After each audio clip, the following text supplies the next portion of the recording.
Bueno, empezamos, pues ya son las y 14. Bueno, vamos a hablar de dos cánceres hoy, del cáncer de riñón y del cáncer de vejiga. Del cáncer de riñón no voy a hablar mucho, casi nada, porque, o sea, lo más importante nada más, porque es una enfermedad que tiene muchos, o sea, imagínense, hay muchos tipos de cáncer, cánceres malignos. Vamos a hablar principalmente del más común, que es el cáncer de células claras. Si le preguntan en un examen, probablemente le vaya a preguntar el cáncer, la estirpe más común, y será el cáncer renal de células claras, el maligno, ¿no? También hay muchos tumores benignos, vamos a mencionar por encima algunos. Ok, vamos pues. Entonces, corresponde al 2 al 3% de todos los cánceres, es mayor en países occidentales, es la lesión sólida más frecuente en el riñón, o sea, es más común, si es una lesión sólida, es más común que sea un cáncer. 90% de todos los tumores renales malignos, ¿ok? En pacientes ancianos. Este señor es el factor de riesgo para cáncer, un obeso, hipertenso que fuma. Además de tener familiares de primer grado. Eso ya como eso, tienen que estar dándose cuenta de que hay una especie de patrón ahí. Se dan cuenta que cuando tienes familiares tú vas a tener mayor riesgo. Y eso tiene que ver con lo que hablamos eh, de las condiciones genéticas que te llevan a los cánceres. ¿Ok?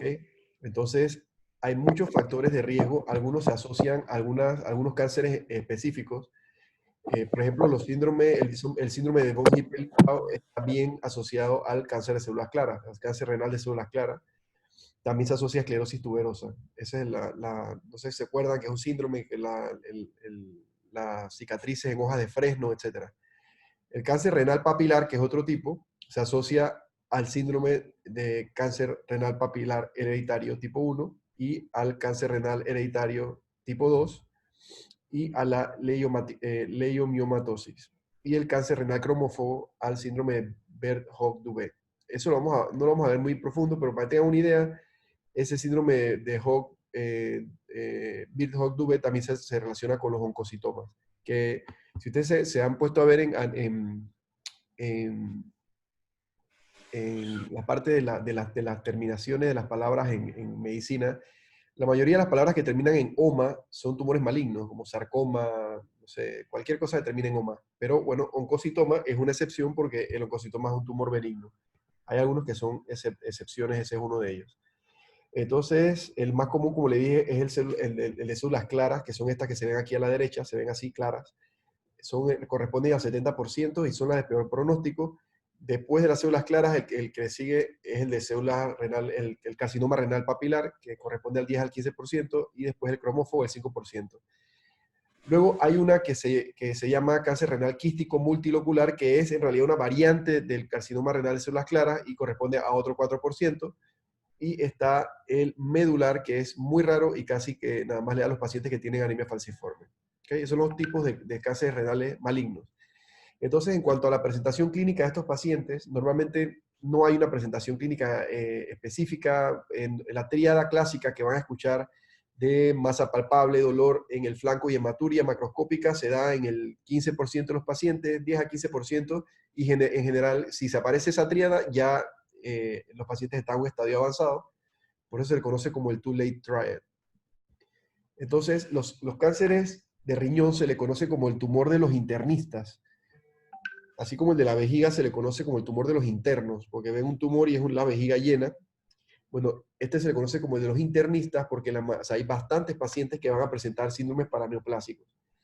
Para los que no saben qué es un síndrome paraneoplásico, son algunas cosas que suceden que son secundarias al tumor, pero que no son directamente relacionadas con las células de cáncer, sino con efectos que se desarrollan por el hecho de los cambios que se dan en el cuerpo por tener el cáncer. Entonces, por ejemplo, puede pasar cualquiera de estas cosas. Por ejemplo, aquí importante, me gusta que se graben todos, porque en realidad esto te sirve porque ya tú sabes qué le vas a pedir de un paciente que tiene un síndrome, tiene un cáncer renal, tú le vas a pedir algunos laboratorios en los cuales vas a incluir estas cosas que están aquí. Y tener en cuenta que 10 al 20% de los pacientes de carcinoma de células renales van a tener esto, 10 a 15% van a tener el síndrome de Stauffer. El síndrome de Stauffer es cuando el paciente empieza a tener elevación de las enzimas hepáticas, alteración de cualquier enzima que tenga su origen en el hígado. Y estas lesiones no tienen, o sea, el paciente no tiene metástasis en el hígado, y cuando el paciente se le opera o lo que sea, se cura de su cáncer, entonces se regularizan los resultados del laboratorio. ¿Okay? Síndrome Stauffer. Eso lo pueden poner en un examen. Yo también, ¿no? Pero igual se lo pueden poner en un examen más adelante. Es una cosa que deben saber. Síndrome Stauffer. Entonces, en el examen físico, pues si tiene la masa, el riñón está muy grande, el tumor es muy grande, entonces vas a tener masas palpables, lo pueden ver con las maniobras que vimos de semiología, ¿se acuerdan? La de Bullón, la de Montenegro, etcétera. Todas esas maniobras son las que ustedes tienen que utilizar. Recuerden que normalmente los riñones no se palpan, pero ustedes van a tratar de palparlos, y si los logran palpar, entonces tienen que descartar que no tenga una masa o algo, ¿no? O sea, que sea un tumor, y diferenciarlos de si se trata de la palpación de un tumor del colon que está encima del hígado, encima del riñón, o se trata del mismo riñón. Luego buscan por adenopatías cervicales, si tiene varicoceles o edema de miembros inferiores, porque recuerden que como el tumor renal tiene una característica, lo vamos a ver ahora en el TNM, cuando está avanzando el tumor, o sea, el mismo tumor se mete dentro de la vena renal, avanza por ahí, hace un trombo, no un trombo como de sangre, o sea, es un trombo tumoral, o sea, el tumor crece dentro de la vena renal y puede llegar hasta la vena cava. Entonces, cuando llega a la vena cava, pues se imaginarán que puede presentar esto de varicoceles, edemas bilaterales, porque está obstruyendo. ¿Ok? Bien, entonces, ¿qué le vas a pedir? Todo lo que tú le pedirías, sabiendo que los pacientes pueden tener muchos síndromes paraneoplásicos, además de que puede estar alterada la función renal. Entonces le pides creatinina, tasa de filtración glomerular, buscando ver la función del riñón más o menos, un hemograma, ves prueba de función hepática, síndrome de Stauffer, fosfatasa alcalina, LDH, calcio, que la hipercalcemia es otro síndrome paraneoplásico. Entonces le pides estudio de coagulación, urinálisis. Si el cáncer está cerca de los colectores, que es la parte esta que recoge la orina, la parte hueca, entonces quiere decir que puede haber invasión a ese tejido. Entonces quiere decir que tú puedes encontrar células malignas en la orina, quizás, ¿no? Porque los podrías orinar. Entonces le pides, en ese caso, le puedes pedir citologías de orina, que eso consiste en que el paciente orine en unos vasitos, esos vasitos de urinálisis, y los entregan en un laboratorio. En el laboratorio van a fijar esa muestra y van a buscar células atípicas. Entonces, eso sería una citología positiva. Eso se debe hacer por lo menos en 3 días diferentes, separados, un día de por medio. Okay. Si le haces un centelleo renal, en caso de que el paciente realmente le haya parecido que tiene la creatinina baja o algo, tú sospechas que tiene la función renal disminuida, le haces un centelleo renal para ver bien cómo está la tasa de filtración glomerular.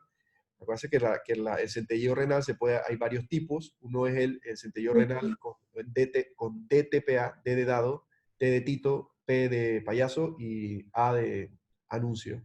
Entonces, DTPA, para que se acuerden, tiene una T, DTPA. Entonces es el que mide la tasa de filtración glomerular. O sea que si tú quieres medir la tasa, le pides ese, de manera óptima. Y luego tienes uno, lo puedes hacer con MAC3, que es MAG de gato, 3, y ese se pide en caso de que hay obstrucción. ¿Okay? Si tú estás sospechando que tiene una uropatía obstructiva, tú le haces el centelleo, entonces con MAC3, ese radioactivo se va a acumular en el riñón porque está obstruido. Entonces, te habla de obstrucción. Después tú le das diuréticos para ver si mejora o no con los diuréticos. Eso lo hacen allá en el momento en que le están haciendo el centelleo. Pero recuerden, ese es un dato, que recuerden que el centelleo renal no es como, ay, vamos a dar un centelleo y tú pones centelleo. Tú tienes que poner con qué reactivo lo quieres. Son los dos principales, esos dos, y ya saben para qué se usan. Entonces también le pedí un centelleo renal si el paciente tiene un solo riñón o si tiene tumores bilaterales, para ver cómo está la función renal, para ver si vas a quitarle todo el riñón o vas a quitarle una parte del riñón. Eso te ayuda a planear. Entonces, en el diagnóstico diferencial, tú tienes que en un riñón, vamos a suponer que todo esto sea un riñón, en las masas que puede tener, tú puedes tener masas quísticas. Quísticas quiere decir que tiene contenido líquido, ¿no? Eh, Puede ser grasa o puede ser algo que parezca un carcinoma. Entonces, dentro de los que parece carcinomas, o sea, carcinomas celular renales, tú tienes hay algunas cosas que pueden confundir. Puede ser un ococitoma, que como le dije, es una de las excepciones, que es un tumor renal benigno, pero que simula, o sea, puede simular un tumor maligno.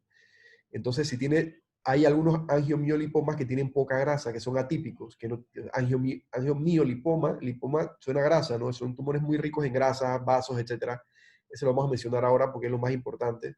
Igual un poquito del oncocytoma hablaremos, pero en cuanto al angiomiolipoma, si es atípico y no tiene mucha grasa, entonces puede simular un cáncer renal. Entonces eso se puede diferenciar, por ejemplo, con el CAR contrastado, lo vamos a ver ahora. Puede ser un carcinoma de células transicionales, que no es del parénquima del riñón, sino de la parte del urotelio, desde los colectores, el ureter, eso es urotelio. Entonces, si se desarrolla el cáncer en cualquier parte del urotelio, entonces es un carcinoma de células transicionales, porque el urotelio está compuesto de células transicionales. Linfoma, metástasis, infección o infartos. Todo eso puede simular, tienes que tenerlo dentro de tu diferencial, o por lo menos el radiólogo. Entonces, cuando hablamos de las pruebas que vamos a usar para diagnosticarlo, tenemos ultrasonidos CAT o resonancia. Normalmente la mayoría se diagnostica por ultrasonido CAT y de forma incidental. Vamos a hacer un ultrasonido renal porque no se le duele la cintura. Entonces el médico general le manda un ultrasonido renal o de control, porque no sé, de alguna manera alguien pensará que tienes que hacer control de eso y eso en realidad no está indicado, pero bueno, de esa manera se encuentra. Entonces, esa masa que encuentras por ultrasonido por CAT puede ser sólida o quística. Si es quística, que no es un tumor maligno, si es quística, con el CAT le haces esto que está aquí. O sea, no lo haces tú, lo hace el radiólogo, tú lo pides. Por ejemplo, a mí me mandan pacientes que le hacen ultrasonido y en ultrasonido le encontraron quistes. Normalmente los quistes son benignos, pero bueno, hay una clasificación que se llama clasificación de Bosniak. Todas estas tablas que ven así, las saqué directamente de un libro que se llama el Campbell de urología, que es el libro que yo no sé si lo he mencionado, es como la enciclopedia de urología, es como el Harrison de medicina interna para urología. Lo usamos de referencia realmente, hay un montón de bibliografía que usamos, pero bueno, lo saqué de ahí. Lo digo porque yo nunca pongo la bibliografía en estas charlas porque normalmente se deben poner y les aconsejo que siempre la pongan. Yo no la pongo, pero bueno, en este caso les menciono porque es un lugar donde para los que quieran ser urólogos, que son, no sé, estarán ya por el 80, 70, 80%, pues tienen que comprarse ese libro o se lo puedo pasar por PDF.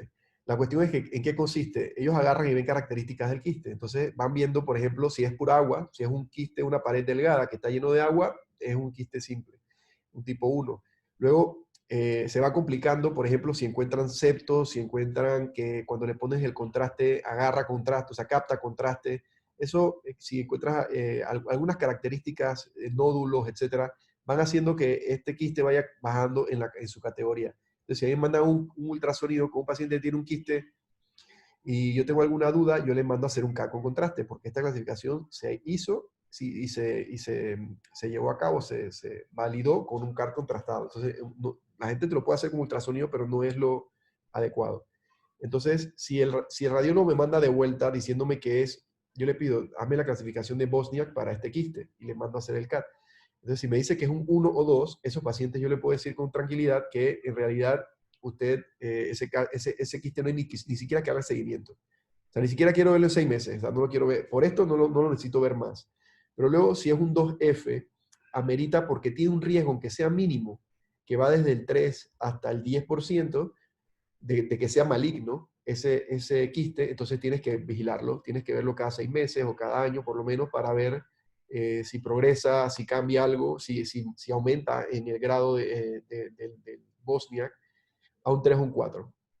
Si es un 3 o un 4, la malignidad, ya la probabilidad de que sea maligno va del 50 al 90%, entonces estos pacientes sí requieren tratamiento quirúrgico. O sea que es bastante simple lo que usted tiene que acordarse, usted no tiene que saberse esto lo tiene que hacer radiólogo, tiene que saberse que hay una clasificación de Bosnia para los quistes renales. Si ustedes encuentran un quiste renal, ustedes médicos generales le pueden mandar hacer un UroCat o con contraste para que le hagan la clasificación de Bosnia y dependiendo de lo que encuentren, usted mismo le pueden decir, ok, usted te puede estar tranquilo, o si es un quiste tal, lo pueden seguir, uno como este, y si es uno como este, que ya requiere manejo quirúrgico, entonces lo podrían mandar al urólogo para que lo opere. O sea, que ese sería como el manejo que tendrían que hacer. Y luego están las que son sólidas ya pueden ser entonces tumores benignos o malignos. ¿Okay? Entonces vamos a ver el CAT. Normalmente el CAT con contraste tiene 4 fases bien definidas. Hay una primera fase que es una fase sin contraste, que le haces el CAT al paciente y no le inyectas contraste. Esa es la primera, el paciente lo metes y le haces unas imágenes. Luego le inyectas contraste. Entonces 25 o 40 segundos después de que le inyectaste el contraste, hacen otro CAT. Entonces ese CAT es la fase córtico-medular, que es esto que está aquí. Ven que sobre todo está la parte de la corteza, pintada. ¿Ok? Entonces, en esa parte se pueden ver tumores, pero como puse este ejemplo específicamente para que vieran que aquí hay este es el mismo paciente, aquí hay un tumor que como tiene el mismo, vamos a decir, la misma densidad que el tumor, no se ve. Entonces, pueden pasarse tumores por alto, sobre todo si están en la médula. ¿Okay? Entonces, por eso hay que hacer las otras fases. Entonces, la fase, ese es 25 a 40 segundos, dijimos, la fase corticomedular. Entonces, la fase nefrogénica lo haces 100 segundos, o sea, 100 segundos después de haber inyectado el contraste. Ese PI es post-inyección. Entonces, esa es la más importante para detectar tumores, porque ahí se fijan, todo el tumor se pone clarito y tiene demarcado entonces el tumor. Eso permite evaluar si hay afección de vasos o si hay trombos, etc. Y si tú por alguna razón, esto que esta parte negra es la parte hueca de los colectores, entonces recuerden que eso es urotelio. Si tú sospechas que el tumor puede estar en contacto con el urotelio, quieres descartarlo, entonces a esos pacientes le haces una cuarta fase, que es la fase excretora, que ya es cuando tú estás, ya cuando el contraste está en la vía urinaria, o sea, ya está orinándolo, ya está en los colectores, está en el ureter y llega hasta la vejiga. Esa sería la cuarta fase y se hace 8 a 10 minutos después de haber inyectado el contraste. Eso es para todo, o sea, eso es para todo todas las especialidades que ustedes quieran agarrar. Esas son las 4 fases de un CAT. Así que eso no se lo tienen que aprender por urología, se lo tienen que aprender porque ustedes tienen que manejar CAT, sea lo que quieran hacer. Pediatras, ortopedas, no sé, lo que sea, internistas, van a necesitar saber qué es un CAT y es bueno que llevan adelantado que ya saben la fase y qué significan. Ok. Entonces, ya como dijimos, el diagnóstico puede ser ultrasonido, CAD o resonancia. Lo que más da criterio para decir que algo es maligno o no es que esa masa capte o no contraste. Entonces, por eso lo mejor es el CAD contrastado. Si es alérgico, si es embarazada, o sea, alérgico porque no le puedes dar yodo, si es embarazada porque no le puedes dar radiación, entonces le puedes hacer una resonancia magnética. Entonces, eso de que capta contraste, por ejemplo, aquí si se fijan, este tumor que está aquí, ahí está la fase sin contraste, esta es la fase córtico-medular y esta es la fase nefrogénica. Tú puedes ver que lo que está, se va poniendo brillante, ese es el contraste. Entonces, mira que el tumor te está captando contraste. Entonces, lo que tú haces es que tú miras el paciente antes y después, las unidades Hounsfield que tiene, el tumor, antes y después del contraste, y con eso, si es más de 15 unidades Hounsfield, quiere decir que captó contraste. Entonces, eso es sugestivo de malignidad. ¿Ok? Eso es para todos los tumores. Luego tenemos un hallazgo típico para el cáncer de células claras, que es el que estamos viendo, que es el que más da, el principal. Entonces, él tiene una gran captación de contraste en la fase corticomedular, que dijimos que es la que es rapidito, que es pocos segundos después de la inyección del contraste, o sea, que capta contraste rápido. Difícil de evaluar si es pequeña o si está localizada en la corteza, porque también la corteza capta mucho contraste. ¿Okay? Bueno, en fin, otra cosa que tienen que saber es para diferenciar de los angiomiolipomas atípicos, es que hay una cosa que se llama barrido también, que si eso es muy específico, por eso no lo puse, lo tenía y lo quité, pero tú puedes hacer una cosa que se llama barrido para ver en qué tan rápido se va el contraste. Entonces, si el barrido es suficientemente rápido, tú puedes diferenciar un adenoma atípico, o sea, un angiomiolipoma, o sea, un tumor, un adenoma, vamos a decir, atípico de uno típico. Eso normalmente donde más se usa es para las glándulas suprarrenales, pero es una cosa que también se puede medir. Así que nos quedamos, eso nomás lo menciono, no tienen que apuntar porque no lo voy a preguntar, pero que sepan que existe el barrido no solamente la captación del contraste, sino el barrido, que es qué tan rápido se va.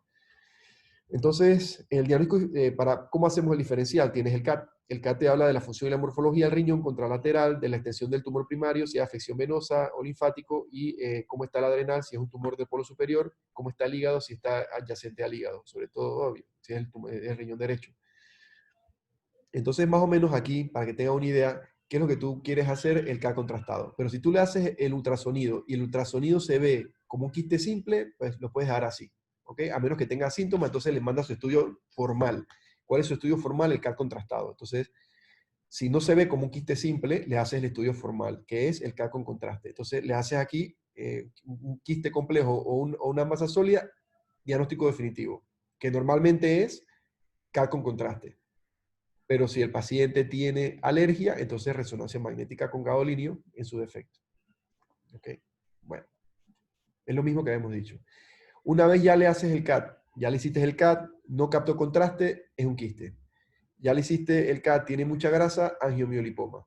Ya le hiciste el CAT, capta contraste bastante, es un carcinoma de células renales, o células claras, o puede ser otro tumor. Entonces, ¿cómo sabes que es, cómo lo diferencias? ¿Por qué tanto, qué tanto capta contraste?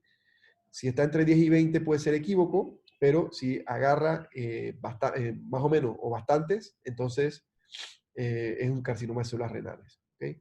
Entonces, si es candidato quirúrgico, pues lo vas a operar, y si no, pues no lo operas, lo vigilas. Siendo candidato sería pues muy viejito, lo mismo que para cáncer de próstata, que en realidad la medicina en muchas cosas sigue siendo lo mismo, los conceptos son los mismos. Entonces, cuando le haces biopsia, cuando tienes dudas, entonces si tienes sospecha de que sea metástasis, que está dentro del diferencial, ¿se acuerdan de todo el diferencial? Que bueno, el metástasis está ahí, si tienes dudas le puedes hacer una biopsia, pero las indicaciones absolutas, si son masas pequeñas, que tienen una imagen que no sea concluyente, o un paciente que tiene un solo riñón, porque tú no le puedes quitar un solo riñón a un paciente que tiene, o sea, el único riñón, así que le puedes hacer una biopsia y podría estar indicada, o si son tumores de los dos lados, porque implica muchas cosas para el tratamiento. También necesidad que necesitas histología, por ejemplo, los pacientes que se mandan al oncológico, ellos requieren histología previa. O sea, tú le puedes dar, por ejemplo, sunitinib, tú le mandas a esos pacientes al oncológico para que le den SUTEN, pero ellos quieren tener una biopsia que diga que tiene carcinoma renal de células claras. Un paciente que es inoperable, por ejemplo, tienes que tener el diagnóstico. Normalmente se recomienda tomar 2 o más biopsias y solo las lesiones sólidas, no la parte líquida, porque puede tener partes sólidas y líquidas, obviamente se requiere la parte sólida. El estadiaje, hay una forma bastante fácil de aprenderse Normalmente, si se aprenden los números 4, 7 y 10, ya tienen el T1A, T1B, T2A y T2B. O sea, que es menor de 4, más de 4 a 7, de 7 a 10 y más de 10. O sea, es facilito. 4, 7 y 10. Con esos 3 números tienen T1A, T1B, T2A y T2B. ¿Ok? Y lo único que en general, saber que el T1 y el T2, que son esos, se limitan al riñón. Eso es T1 y T2, son limitados al riñón. Lo único que diferencia es el tamaño. T1A, T1B, T2A, T2B. Respectivamente, menor de 4 centímetros, de 4 a 7, de 7 a 10, mayor de 10. Ok, ya luego pasamos a T3. Y T3 son los que van más allá del riñón. Entonces tienes el TA, el T3A, que es cuando invade la grasa perirrenal o el seno sin llegar a la gerota. Acuérdense que el riñón está rodeado de una grasa perirrenal, luego viene la gerota, y luego viene la grasa pararenal. Son 2 grasas, perirrenal, la que está bien pegadita, y luego la pararenal, que está más allá de la gerota. Entonces, si un tumor se va más allá del riñón, puede estar en la grasa perirrenal, pero no quiere decir que ha llegado a la gerota. Entonces, esta se extiende más allá del riñón sin llegar a la gerota, T3A. Puede invadir las venas segmentarias o las renales, o sea, invasión de las renales sin llegar a la vena cava inferior. El T3B, esto es importante, el T3A incluye las venas renales. Yo le dije que el tumor de riñón tiene la característica de que se va metiendo por las venas renales. Entonces, el T3A es cuando se puede meter inclusive dentro de la vena renal, pero no llega a la vena cava. La T3B es cuando llega a la vena cava, pero ustedes saben que la vena cava va a subir, va a pasar el diafragma y va a entrar al corazón, ¿no? Él tiene que llegar al corazón, ¿verdad? La vena cava inferior.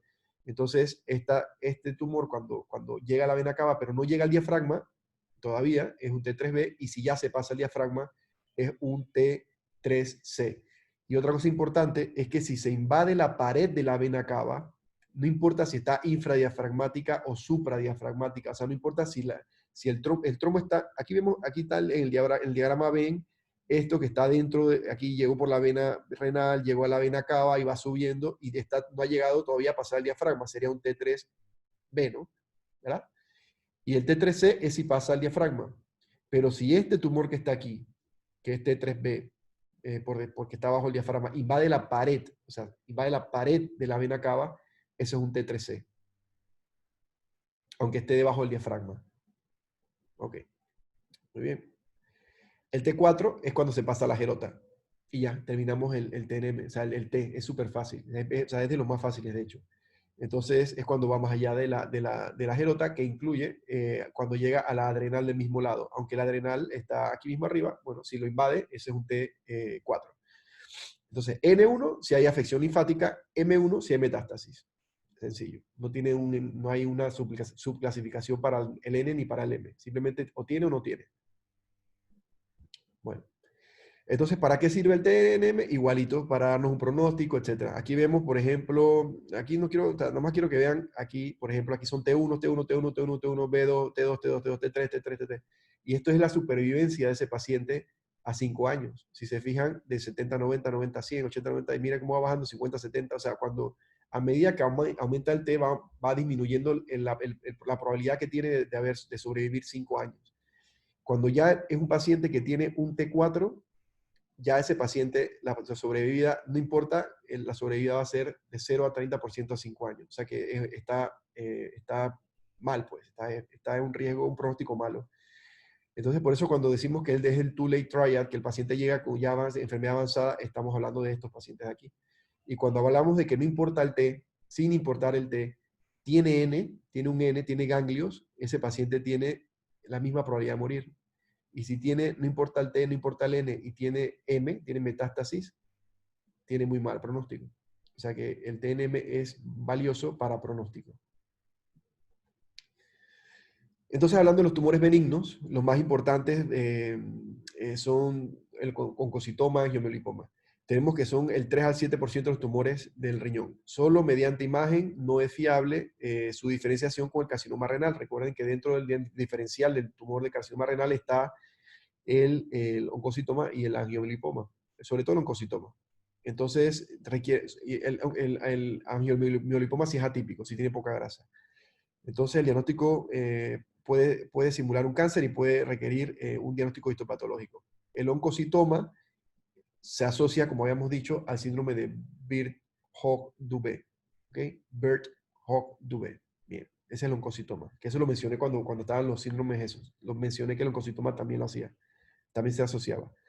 Entonces, en cuanto al angiomiolipoma, grasa, es una proporción variable, tiene grasa, tiene músculo liso y tiene vasos sanguíneos. ¿Okay? Y los vasos sanguíneos son anómalos de pared gruesa.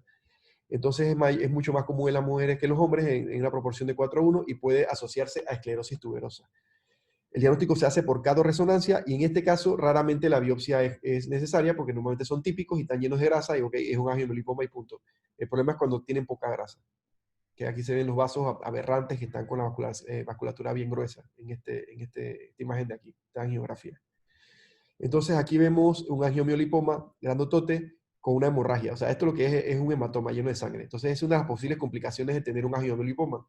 De hecho, en el Santo Tomás una vez presentamos un caso en el Congreso Nacional de Urología de un angiomiolipoma gigante, que el paciente lo operamos porque, no por el tamaño nada más, sino porque había un riesgo alto de que hiciera hemorragia retroperitoneales y esa hemorragia puede ser importante y se puede morir. Entonces, tú lo operas.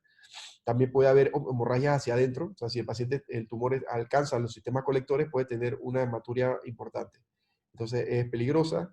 Entonces, es una indicación quirúrgica cuando son muy grandes, cuando son mayores de 4 centímetros, o si dan sintomatología, o la hemorragia o el dolor, o si es una mujer en edad fértil. Ok, esto que está aquí es un video corto, creo que es corto.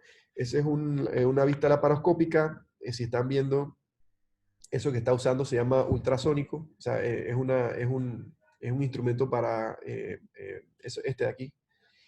Tú puedes usar bipolar o puedes usar armónico. El armónico es un ultrasonido de muy alta frecuencia que hace que sella los vasos, etc. Entonces, esto que está aquí es el hígado, lo que se ve acá arriba.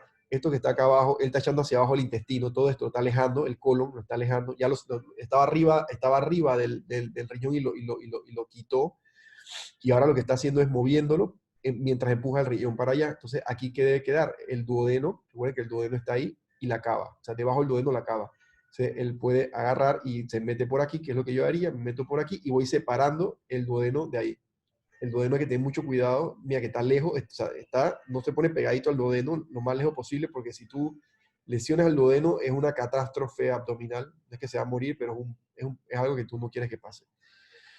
Ok, ya en este momento ya el riñón está acá, está separado de todo, entonces aquí está levantando el polo inferior, porque si tú levantas el polo inferior, por aquí te debe quedar el ureter, ¿no? Porque el ureter va bajando, la parte de acá son las piernas, ¿no? Aquí, acuérdate que del lado acá arriba estaba el hígado.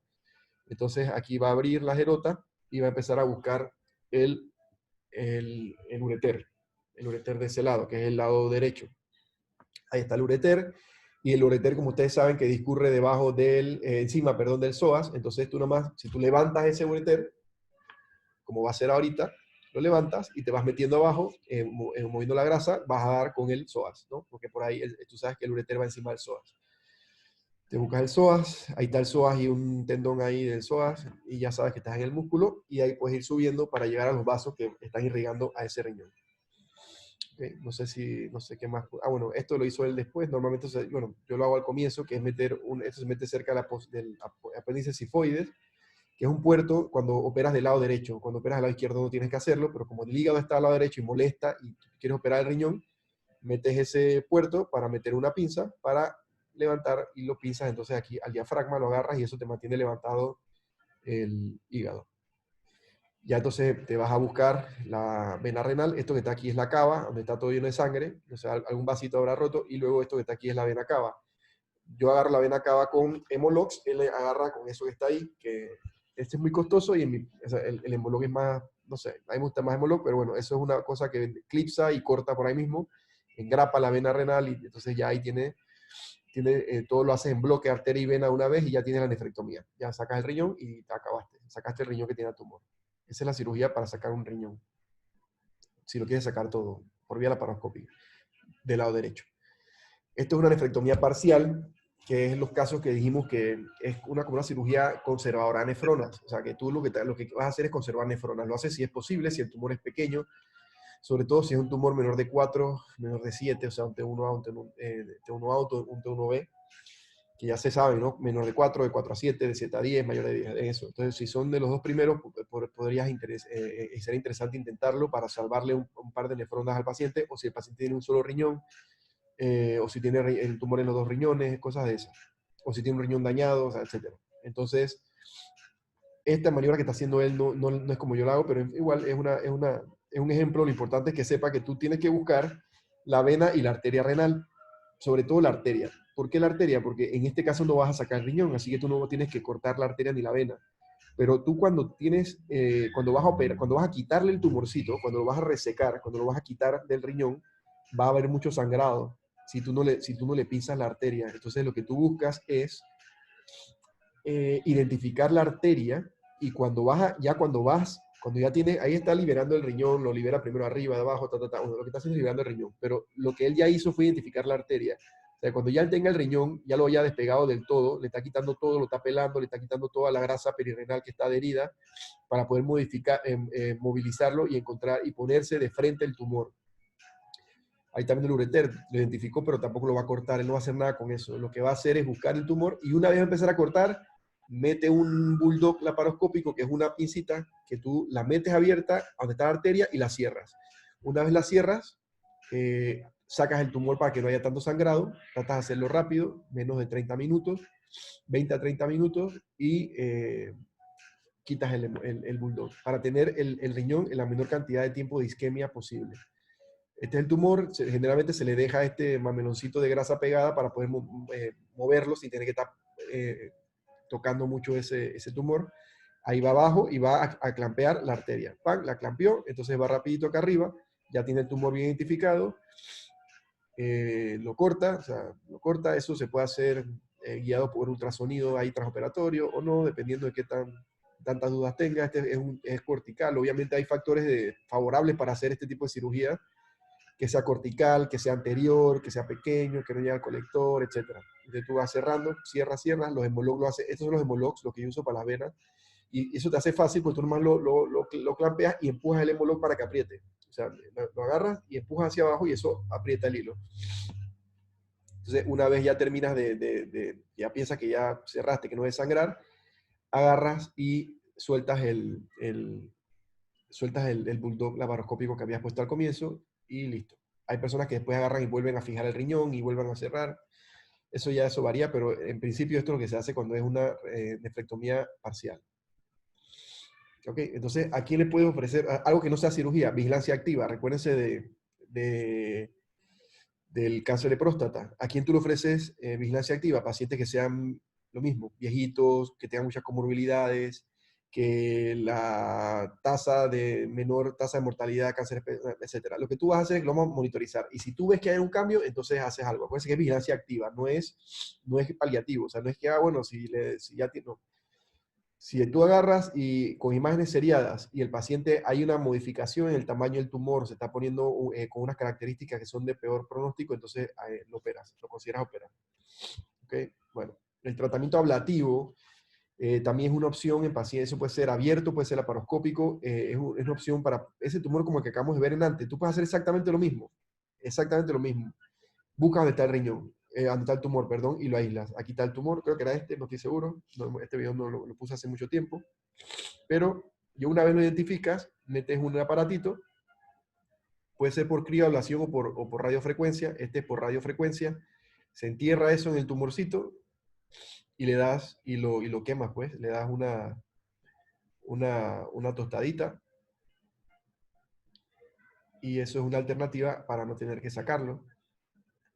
Obviamente eso no se encuentra en todos lados, eso en los hospitales públicos, yo por lo menos en Santo Tomás eso no hay, pero a mí me gusta hacer la laparoscopía, así que todos los que he hecho los he hecho laparoscópicos.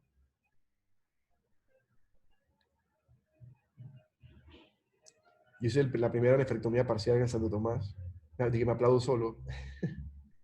Cuando regresé de afuera, de estudiar eso, yo me fui a estudiar laparoscopía, eso fue lo que fui, porque aquí había mucha deficiencia en el servicio. En fin, aquí son unas imágenes, miren cómo está la cosa. Esto fue 48 horas después, esto fue 3 meses después, mira cómo va cambiando, queda bien, perfecto. O sea, es una opción.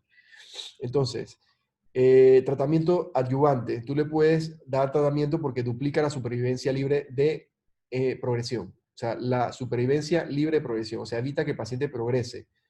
¿Ok? Suten, que es el que yo le decía, sunitinib, es lo que en el oncológico aquí hay eso y hay otras opciones. Tú le puedes dar eso al paciente y con eso aumenta su supervivencia. Ok, una pregunta. Tumor que invade la pared de la vena cava inferior. ¿Qué sería?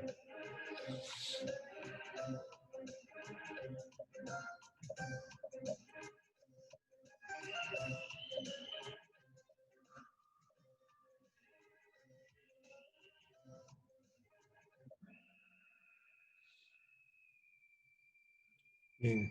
Bien porque prestaron algo de atención, pero no del todo. Acuérdense que es perfecto. O sea, se equivocaron bien en estos dos. O sea, de verdad, en este no. El que puso este, no.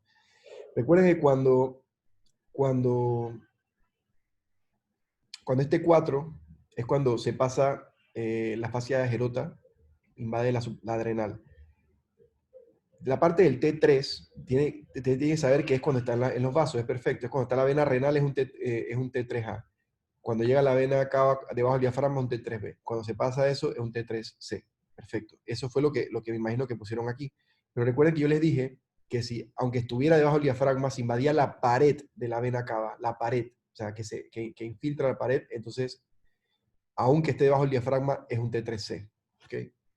Bueno, eso fue toda la charla de cortita, rapidita. La traje un poquito más larga, pero no mucho, también es corta. Y aquí ganó Cristian con la única pregunta que hicimos por velocidad. Muy bien, Cristian. Enhorabuena. Te has ganado 826 puntos. ¿Qué tengo que hacer? Bien, vamos a